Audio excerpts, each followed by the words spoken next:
I was a 3-sport athlete in high school, and when I graduated, I took a couple stops on the college route, but landed at Plymouth State College, which is now University in New Hampshire. I grew up in the New York area, upstate New York area.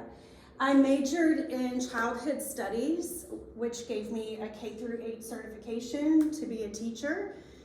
I was specifically certified at the middle grades levels in math and science. So, and I also played lacrosse in college. It was a Division III school. That was just, it was really important to me. I loved, how many of you play a sport? Some here as well. That was just an important piece for me. I loved being involved in athletics. When I grew up, my father was the athletic director and head football coach at my high school and had been for a very long time. So it was just something that was really ingrained in what we did. I coached right out of college. I was hired to be the boys and girls alpine ski coach, so that's downhill skiing. Again, I was not in South Carolina, I was in New York. That was really my foot in the door. I really wanted the lacrosse job, which I look back, I was 23, I had 0 coaching experience, and I went to one of the largest high schools in the Rochester, New York area, and I said, I want to be your lacrosse coach. Crazy, but they said, well, we'll give you the alpine ski coaching job first, and then we'll decide on lacrosse. So they were willing to wait. I was then hired as the varsity girls lacrosse coach at that school, and have stayed involved in coaching. I've moved a couple different times, but am just about, starting my 20th year of coaching girls lacrosse. Certainly something that I am passionate about. With my degrees, I've taught 2nd grade, 3rd grade, 5th grade, 6th grade, even had a stint as 9th grade Algebra 1 teacher along the way. Worked as an instructional process coordinator, which is, that was when I was in Atlanta in a Title I school, really geared towards getting these test grades, test scores up for these students. That's a whole other discussion. I was upper school dean of students at Christ Church, and then was hired as the director of athletics. So I'm in my 5th year in that role. I'm a big, sorry, that came up type description, sorry. I'm a big proponent, obviously, of team. Being in athletics really takes a team for everything that we do. I have 2 assistant athletic directors. One you spoke with, I believe via Zoom, is Aaron Cottingham. He is also our strength and conditioning coordinator. And then I have another, which is really a full-time job in itself, I will say. And then I have come on in, welcome.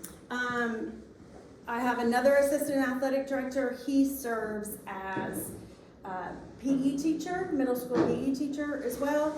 I have one administrative assistant who really keeps our office functioning.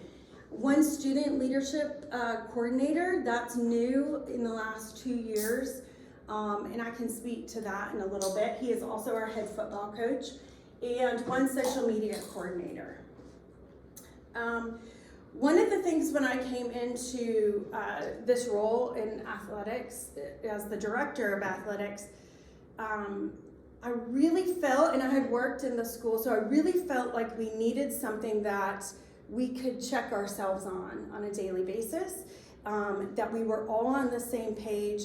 You'll see I have coaches that work in the school, outside of the school, and so it was important for me that we're all on the same page, that the football team was operating under the same principles and guidelines as the girls soccer team. So one of our retreat weekends with all of our coaches, we really came together and said, let's really dive into creating a vision statement for our athletic program. What do we want to be? And so this was an important step. We work closely with AMPLOS. Have you had any conversations with AMPLOS? They are a sports psychology firm in Greenville. They're phenomenal. If you are ever looking for additional speakers to come in. They work specifically with Clemson athletics. Their head person is the sports psychologist for Clemson football. Their others work with the other teams. They also have somebody that works with, I think, Georgia, maybe PC. So it's they're a really great firm. And so we put together our vision statement and our core value statements. Like, this is what we want to be known for. This doesn't mean that we have reached this. This is our vision. This is what we're seeking when we wake up every day. This is what we're trying to go after. So I just wanted to share that piece. It's really important for me in this role. Just a little bit about our program. So we have 22 varsity teams. We have a high school that is about 400 students. So this is huge, having 22 varsity teams. It's the same as Wando High School, which is in the Charleston area, that has about 4,000 students. So we have a lot of multi-sport athletes. And we also use 7th and 8th graders. They will play on our JV team some. And then we have 8 middle school teams, so 13 JV teams. We are a member of the South Carolina High School League, which is it's traditionally the public school league. There are, I believe, 14 charter schools and 4 independent schools, private schools, independent schools in that league. Coaches, we have 87 total paid and volunteer coaches at our school, which is a lot. But it takes a lot to run all those programs. Just a challenge certainly. 60% of our head varsity coaches work full time at CCES. So it really takes us back to our vision statement and our core values. It's important that we're all on the same page, because I have coaches that come in and they're just on campus from 5:30 to 7:30 at night, right? But we need something that grounds us all together. 32% of all of our coaches work full time at Christ Church. That, if you were to look at other schools, other independent schools, some require them to be full-time employees to coach. Everybody does it a little bit differently, but for us, I would like more to be at our school full-time. It just helps with connections and building programs. But I also want our students and our student athletes to have the best coaching available to them. And so sometimes those don't go hand in hand, having them there. I'm gonna run through this and then we can ask questions or stop me at any time too. A lot of my job is scheduling, right? Field, gym usage, kind of that coordinating, region versus non-region, scheduling officials. That's a lot of just the job, right? It's kind of the job I honestly don't care for, but it's just, right? You need a schedule. You have to have practice schedules. You have to have game schedules. A lot of our coaches, I give them some liberty to schedule games outside of region, because they know their teams, they know the opponents, they know what their goal is for each game. And so I do let them have some liberties with their scheduling. I also handle all of our athletic budgets, which means stipends for coaching, uniforms, material supplies, memberships, tournament fees, travel, food, and we are fully funded by our school. We are very lucky in that way, that I don't have to really go out and raise money. I can really focus on our programs and giving the best for our student athletes. So that's also something that's different at a lot of schools. A lot of schools, their athletic budget money comes from their ticket gates. That's why Friday night football and hosting those games, and COVID was really big for a lot of schools in South Carolina, really all over, because they depend on that income from football games to be able to fund their other sports. So we're fortunate in that. We did not feel that pressure, so we could really concentrate on what's going to be the safest for our student athletes, what can we safely do, and we didn't have to worry about packing stands for basketball. It was because we weren't relying on those big gate times. Yes. Where are your refunds, your funds coming from? For athletics? Yeah, for athletics. So we are a tuition-based school. Mm-hmm. And then we also have, so obviously we have a CFO. He helps us with this budget. So we have our tuition revenue that comes in. We also have something called the Cavalier Fund, which brings in roughly $800,000 to $900,000 a year. Mm-hmm. We have private donors. And are you guys a part of the denomination? You get support from the Episcopal? We do not get funding from the Episcopal Church. Mm-hmm. So I don't want to misspeak, but my understanding, so Mm-hmm. we are affiliated with the Episcopal Church. Mm-hmm. We had close ties. We moved at some point, and we moved to our campus where we still have the head rector of Christ Church downtown sits on our board of trustees. Right. And we do, in terms of our chapel services, we follow guidelines from the Bishop of South Carolina, but we do not receive any funding from the Episcopal Church. Mm-hmm. So we also just recently working closely, you'll see it in another slide, with our advancement. Those are our fundraising. That's our fundraising department. So they were really instrumental, and we have a tennis endowment, which means somebody gave money to the school for an endowment. And an endowment, it's a named endowment, but then we're able to draw money for that specific towards our tennis program. We also have an overall athletics endowment, which we were hoping will grow. It was actually just seeded this fall, and so that would be money that we could draw from that. And the school has an endowment as well, so I think our endowment is maybe $23 million, and so we draw a percentage of that each year, and that the school uses for needs. Did you have a question? Yeah, just like a small curiosity question. Mm-hmm. Out of the people that are staff, how many are actually Episcopal, or does it just have to be like core Christian values that a lot, like if they want to be a Baptist or whatever? Right. So I've learned a lot about the Episcopal faith. In coming here, I was not raised Episcopalian, but our school is open to students of all faith, so in no faith. You do not have to be Episcopalian. Our board of trustees, there's a certain percentage of the board that has to be Episcopalian, but as far as teachers, that's not a requirement. For students, it's not a requirement that they are Episcopalian or Christian, for that matter. Everyone does attend chapel, and they do take Christian education. This is a primer, kindergarten through 12th grade school. So you take Christian education, you take biblical studies, you take world religion.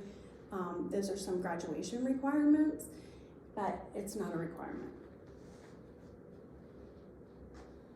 Any questions at this point? No, kind of went through, sorry. So this is stuff for me that, like the scheduling and budgeting, like that, it's not that much fun, honestly, but I have really loved some initiatives that I've really felt were important, and really I was excited that we're provided the opportunity. So one is a leadership programming for students and coaches. And this is where we now have a student leadership development coordinator. He works closely with that company, the sports psychology company, Amplos, that I spoke with earlier. And we have just in the last few years, put together a junior program. So if you're a junior student athlete, you can take really classes. It's lunch sessions once a month. They do a couple of retreats on what it means to be a good leader. right? If several of you play sports, like maybe you were named captain. Why were you named captain? Like a lot of high school kids don't know. Why am I a leader? Am I leading for good, or am I leading, people in the wrong direction? And so this is really, it's a great program. Our leadership coordinator also created leadership discovery for our middle school students, right? If you can take yourself back to being 12 and 13 years old, you probably remember, right? You had some people that were leading students in an interesting way, and some that were leading for good, and really how can we help our student athletes. Social media, that was something that was big when I came on to this. Our kids want to see themselves on social media. We want to brag about them. We had a school social media account, but I wanted like athletics on it every single day. And they didn't, they're a school. They're also trying to market to second graders. And so that was one of the things we really put together, our Instagram and Facebook and Twitter accounts, and really kind of trying to market our school, market our kids, but also brag on our kids and give them something. Our girls golf won the region tournament yesterday, and they were like, are we going to be on Instagram? And so it's really been something that's helped generate some school spirit and an exciting thing.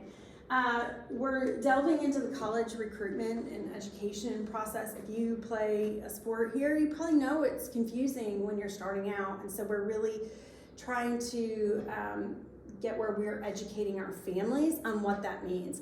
I'm a firm believer, so at our school we have roughly 75% of our students play at least one sport, which that's a very high percentage.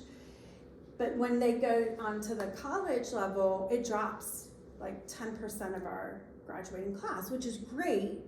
But I believe that playing a sport in college has tremendous benefits. You don't have to be, the starting quarterback at Clemson. You don't have to be, there's various levels. You can go to school, high academic schools, and play a sport, and there's support in there, Division III, Division II, Division I. And so it's really educating our families on that, and finding the best fit for them. And playing in a sport in college isn't for everybody. So that's not our goal. Like, we don't want to have 75%. We want our kids to be informed and be able to make really great decisions for themselves. And then just community events. I shared that we're kindergarten, we call it primer, through 12th grade, and really how can we bring our whole community together to celebrate being Cavaliers and all of that. So that's been one thing, is really creating community events, one in each season, for our families to all attend and be a part of. Just other important job functions that I have, certainly we have a board of trustees. I report to them. I report to our head of school. That's who, like, my boss is our head of school.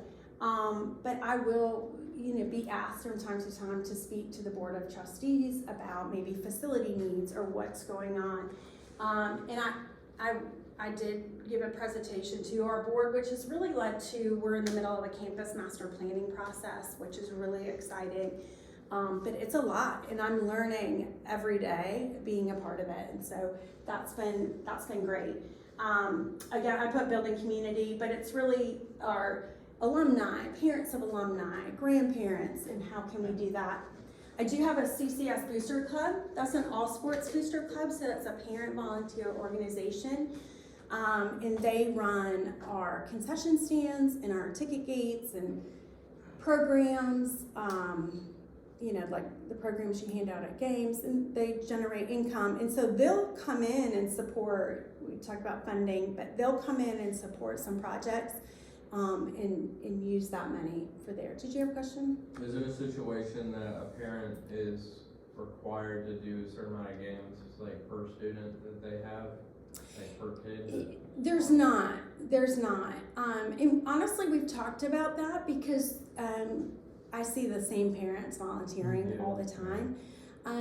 But there's not. We have families with very different, availability. We have a lot of two-parent working households, right? So that's a challenge. We have parents that work maybe third shift, or their schedules just don't allow them to do so. So we don't have that requirement. And then I said we work closely with the Advancement Office for league sponsorships, etc., and endowments. So here's just advice that I have. Whatever career path, I know this is a sports marketing or management class. This has just been big for me, because if you look back at my background, right, I have a bachelor's degree. I don't have a master's or a doctorate. For me, I didn't have time for that. I was working. I knew I wanted to get ahead, but I was coaching 2 sports.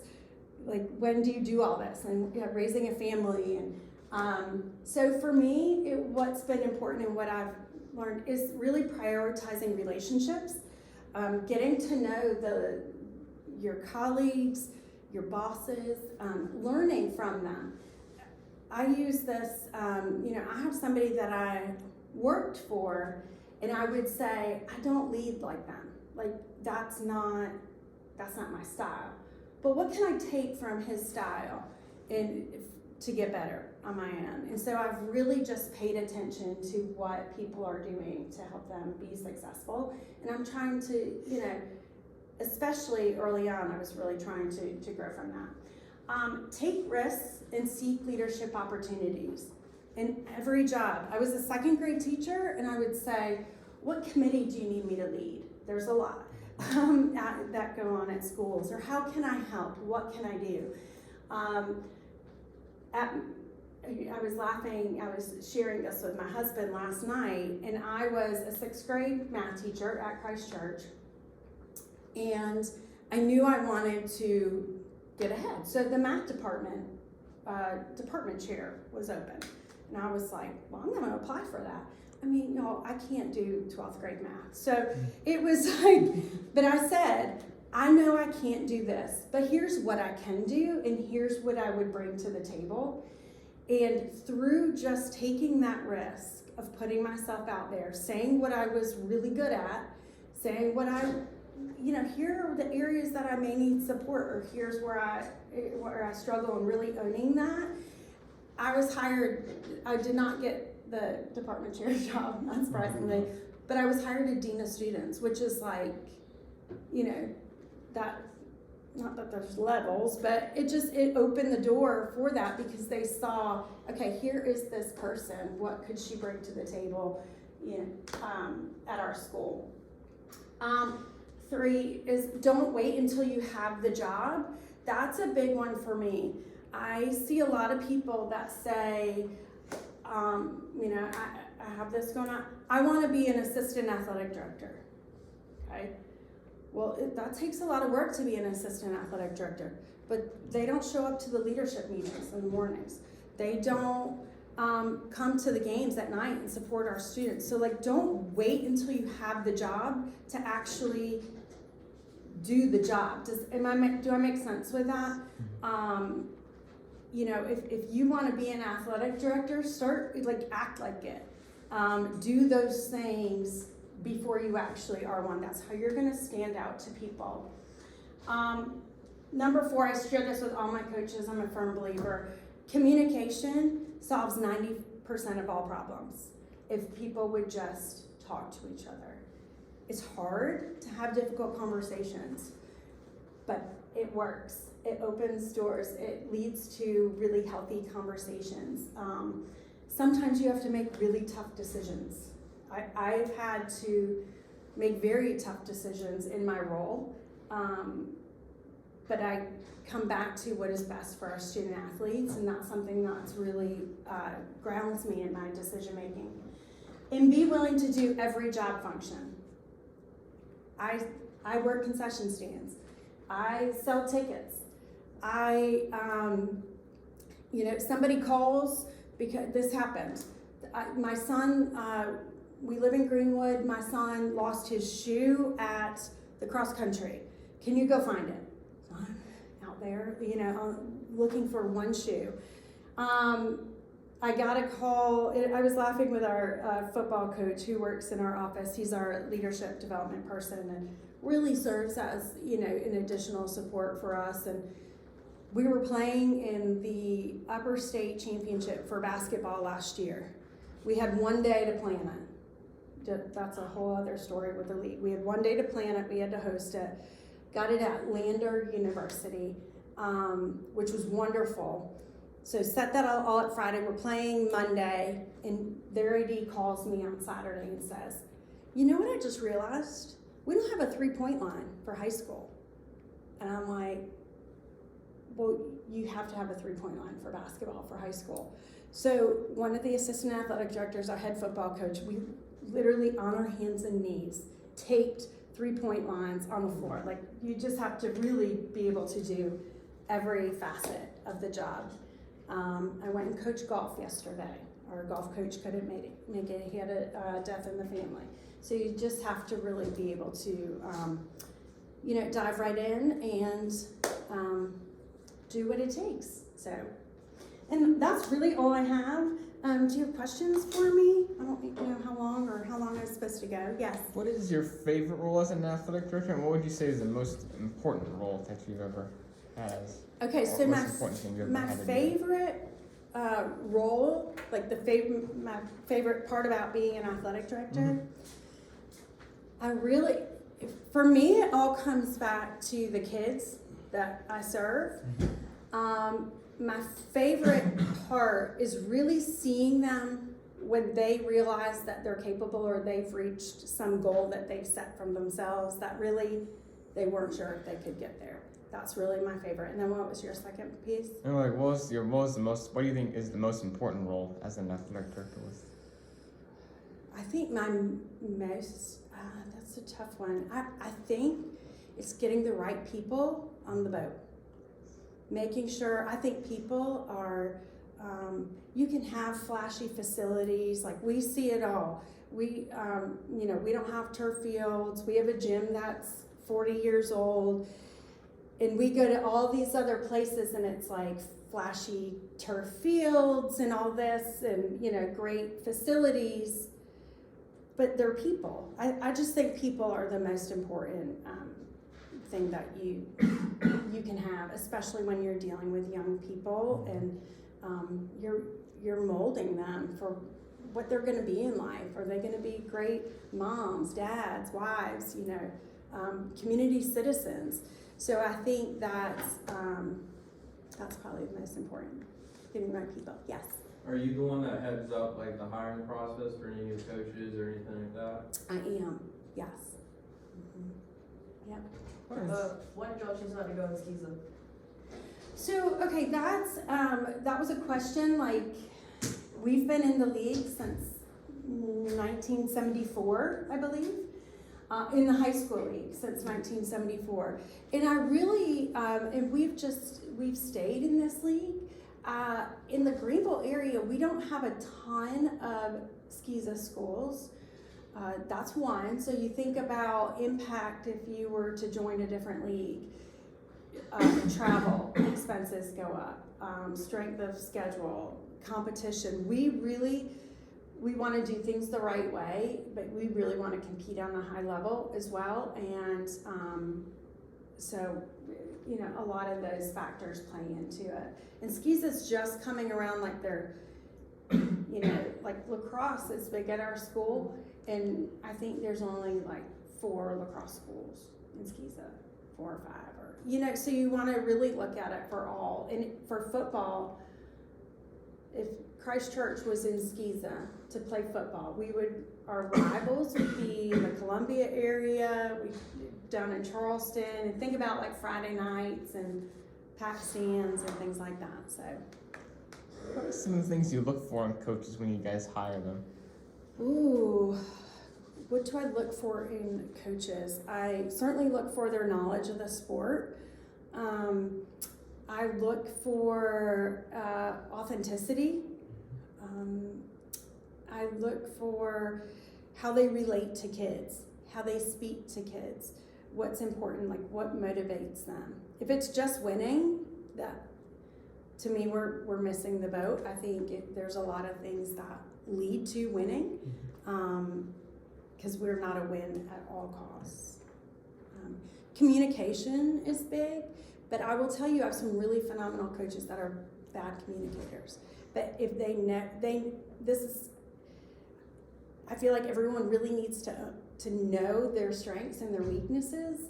And so if you have a coach that comes in and said, I'm not great at communication, like sending out schedules or, all the day-to-day, the stuff that seems silly, then we can have somebody come and support that if their strength is really in coaching. So there's a lot. They have to be willing to do more than just coach. I have a lot of coaches that have said, I just want to coach. I'm like, I know, but you're the head coach, so that means you have to have a parent meeting, you have to send out schedules, you have to collect uniforms, things like that. So. What makes Christ Church different from any other school? What makes it special? Ooh, that's a great question. I really think the community. It was one reason that I sought out the school for my family. I just really feel like we have a common goal of excellence, right? Doesn't mean winning. A lot of times that translates, but we have that common goal in the classroom, on the sports fields, in the arts, but that kind of community buy-in, we have each other's backs. It's like it creates a tight-knit family. But as you know, with all families, we're not perfect, right? But we really, we put a strong emphasis on the community.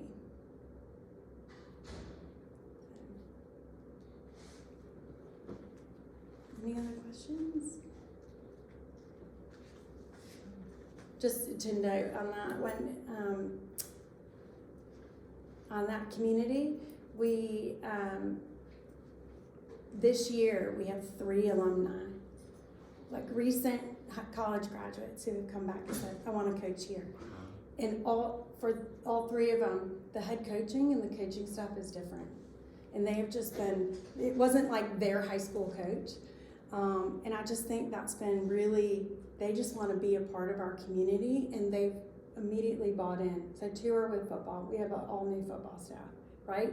From when they were there, but they want to be a part of it, that community aspect, and they're, right in there. Volleyball was another one. It's just, for me, that's really neat to see, because it's like, okay, we're doing our job. Like, we're doing what we say we want to do. When people actually want to come back. So. Now, what do you, your internship process, how does that work for students who are interested in internship? So we haven't had student interns. We're open to student interns if somebody would like to intern. Certainly we'd have to lay out goals and all that. We don't have necessarily like a developed process. I did have a Wofford student come last year who had been a student athlete at our school. And she did her, I guess they did Maymester, it was supposed to be their January term, where she was with us for 3 weeks. I mean, we had her do everything that we do.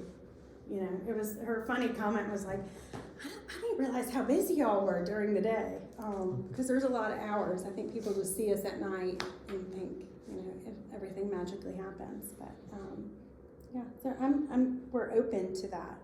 We don't have a formal layout, I guess. Well, we definitely be interested in establishing it with the university, some kind of internship process. Okay, And what that looks like. that would be wonderful. I'd like to kind of talk with you about that later. Yes, certainly. Do you have an athletic trainer major here for athletic training? No. No, you don't? Okay. We're looking for athletic trainers. Well, we got an athletic interest person here, Bryson. In athletic training? No, athletic training, strength and conditioning. Strength and conditioning. So you probably like talking to Coach C, Coach Cottingham the other day. He has been a game changer for us. He's been a game changer. You know, you talk about people and relationships, and that's really important to me. And, you know, we were the first when we locked down in 2020. Christ Church was the first school in Greenville County area that was bringing back their football team. And I had, we have a thing with Prisma, and they would not release our athletic trainer to us. So I was panicked. We had a brand new head football coach and pretty much all staff, and we had a new strength coach. And I was like, okay, because, you know, summer workouts, it was like June 8th, and there was all this stuff that we had to do. And Coach C looked at me and he goes, I gotcha. And I'm like, okay, like this huge weight, you know, I found somebody that he was really, you know, willing to do the things that aren't just strength and conditioning, willing to do that. And so he has just come on this year as our assistant athletic director as well. He's done such a great job. So,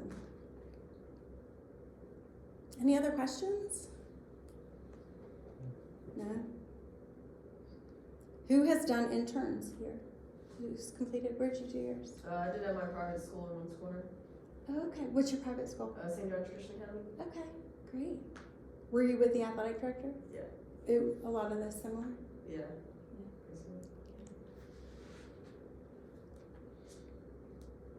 So, Now, I may have missed this, where did you get your undergraduate degree? Plymouth State College Mhm. in New Hampshire. Okay, So, and what area, what was your major? childhood studies. Childhood studies? Yes. Good. So I was second grade teacher. I was third grade teacher. I've done a little bit of everything. No, you was hoping I was having that conversation. Her undergrad is in sport management, and she now possibly have an interest in getting the MAT Okay. and still having that in sport management, Right. in sports ministry. Yeah. So your background in that area and in athletics, Yes. has that been beneficial for you? Can you've been able to? From being a teacher, Yeah, being a most teacher. certainly, because I think coaching is an extension of the classroom. Mhm. I think coaching helped me be a better teacher too. Right. I did both right off the bat. You know, and so I certainly think those two, you know, blend together really, really well. Yeah, and I loved my experience. Particularly in the public school system, because most coaches are probably part-time or volunteer, and having that other certification to teach Yes, opens up a whole nother track. yes, it does. Yeah. Yeah, the certification was big for me. Christ Church doesn't require necessarily certifications, and that's why, like, quite honestly, I don't think I could go to, you know, Wade Hampton High School or Blue Ridge High School and say I want to be your athletic director, because some programs are really tied to, well, you need this degree and you need this degree. Christ Church wasn't like that, which certainly helped me. I was so busy coaching. I had 18 graduate hours, but it was like, then I had kids and I'm coaching 2 sports, and I was teaching. Like, I couldn't put it all together. So that's why for Christ Church it was beneficial. You know, for me, I was able to really, not just because I have this degree, here's what I bring to the table. So. Well, I'm gonna tell you something, we really appreciate you taking time to come and get up early in the morning and share with us.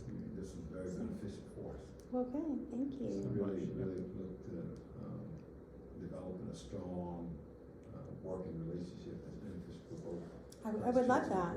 I would love that. I'm gonna follow circle back with you. Okay, sounds great. You have a business card? Not with me. Okay. Sorry, I wasn't in the office yesterday. No I was problem. in Georgia at a golf tournament, but I will, I can send you my information. You certainly have my information I as can well. pass that on. Yeah. All right, guys, anybody got anything else for her? Okay, well, listen, fall break starts